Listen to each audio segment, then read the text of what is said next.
Ray Bradbury and Buckminster Fuller, I heard both of the men say this quote. They said, everyone is born a genius and then the world de-geniuses you. Meaning that the world is magical until someone tells you it's not magical. A baby sees something, a butterfly or a bird, and it's really magical until an adult says, well, it's not. I always try to remind myself on a daily basis, and all this work is part of that, is that you don't have all the answers. You don't know everything. You never will know everything.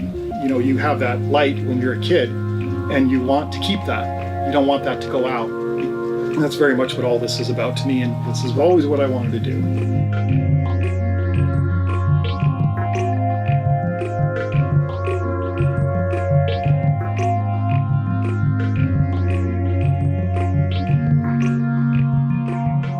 I would describe myself as a sculptor and an automaton maker.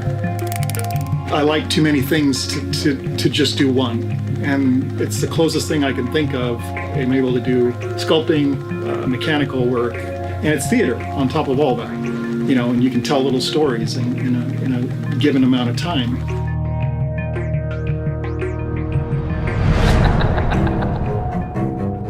My mom was a folk artist and my dad was a surgeon. And so I grew up in a house where my mom was always working on stuff, every kind of medium you can imagine, paper mache, clay, you know, like she was, anything that was crafty or artsy, she was play around with. And my dad was a surgeon, but he was always studying, and he had a whole library of books, medical books, and I would look through those, and some of those were absolutely fantastic and horrifying to a kid, you know. But I'd say that those two things, coupled with trips to Disneyland, is really what planted the seed. I have pictures of me at Disneyland at age 3. That picture fascinates me because that's when the bug happened. It made me fall in love with taking sculpture and turning it into animation.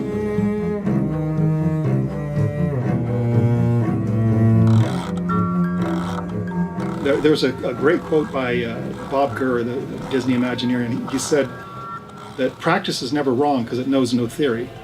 Meaning, you know, you get in there and you do it and you make it work. You can sit there for a month talking about something and calculating, but when you apply it to real world physics and whatnot, you find out real fast what works and what doesn't. I don't have a process. I see it all as the same. The first thing I do every day is I draw, and I don't worry about, is this possible or not? Can I make this or not? I just draw whatever I do, whatever I want to do, and then I'll switch into the mode of, okay, well, how can I make that happen? And then from there, it's sometimes a case of, I can't make it happen, how can I make it appear to happen, right? You know, just this movement, right?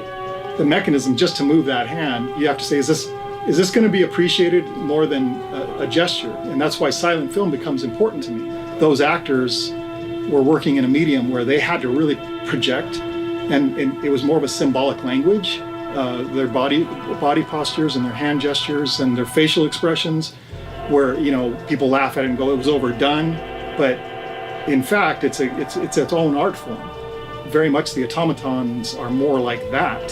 Hollywood special effects robots are trying to make everything realistic and rubbery. I'm going the other direction where I don't like that, because all that falls apart. Rubber rots. The automatons are, to me, a reminder of a time where, you know, they were building that thing for the long run, you know. It wasn't a product, really, you know, in the sense of modern product of you know, we give them this year, and then the next year we replace it with that. With as fleeting as life is, it has some sort of a life of its own that I love. And I like the idea that they'll go on when I'm dead.